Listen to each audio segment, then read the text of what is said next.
Hi everyone, কেমন আছো তোমরা সবাই? আশা করি সবাই খুব খুব ভালো আছো, সুস্থ আছো, আর আমিও খুব ভালো আছি। তো আমার এক নতুন ব্লগে তোমাদেরকে অনেক অনেক স্বাগত। তো আমি চলে গিয়েছিলাম মামার বাড়িতে। তো আমার জেঠুর মেয়ের মেয়ে আজকে বার্থডে ছিল। তো পুচকু সোনার জন্য গিফট কিনে সোজা বাড়ি চলে এসেছি। এসেছিলাম সন্ধ্যার সময়, 7:30 বেজে গেছিল আস্তে আস্তে।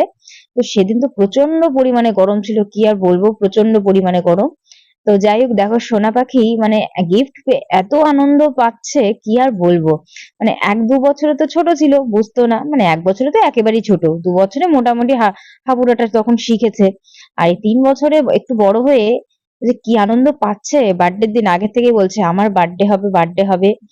তো যাই হোক, সবাই মিলে একটু আনন্দ করলাম ওর বার্থডেতে। আর এদিকে কেক কাটবে বলে সবাই সামনে এসেছিল, আর মিঠু করছিল সব ডেকোরেট, মানে সামনের আর কি তোমার মোমবাতি জ্বালিয়ে নিয়েছিল। আর দেখো, সোহমকে বলা হচ্ছিল জামাটা চেঞ্জ করে আয়, তো দেখো অর্ধেক জামা পরে ওর সঙ্গে কেক কাটলো। মানে হাসতে হাসতে পেটে ব্যথা, মানে জামাটা পরে নে, না এইভাবেই কেক কাটো, চলো, অসুবিধা কোথায়। তো যাই হোক, কেকটা কাটা হয়ে গেছে। আর এদিকে সবাই দাঁড়িয়ে আছে, আর এই যে ছবি তুলছে ভাই, আর সোনা পাখি সবাইকে কেক খাওয়াচ্ছে। মানে কি বলবো, সবাই এক জায়গা হলে একটু ভালোই লাগে। সবাই তো ছিলাম না, যে কজন বাড়িতে ছিল সবাই মিলেই আর কি জন্মদিনটা একটু আমরা আনন্দ করলাম সবাই মিলে। সব থেকে আনন্দ পেয়েছে যার জন্মদিন, মানে আমার আরুষি। ও খুব মানে মজা পেয়েছে বার্থডেতে। আর এদিকে খাওয়া দাওয়া করছে, সবাই বসিয়ে দিয়েছে ভাইদের।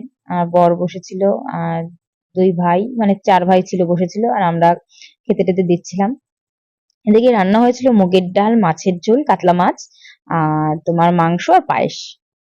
তো যাই হোক, আমিও পরপরই বসে পড়েছি খেতে, খিদে পেয়ে গেছিল। তো 9:30টার মধ্যেই মোটামুটি কমপ্লিট হয়ে গেছিল, 9:30 না 10টা বেজে গেছিল। তো যাই হোক, রান্নাটা খুবই সুন্দর হয়েছিল, মাংসটা খুবই সুন্দর। আর এদিকে দেখো ভাই আর পুচকুটা কি করছে।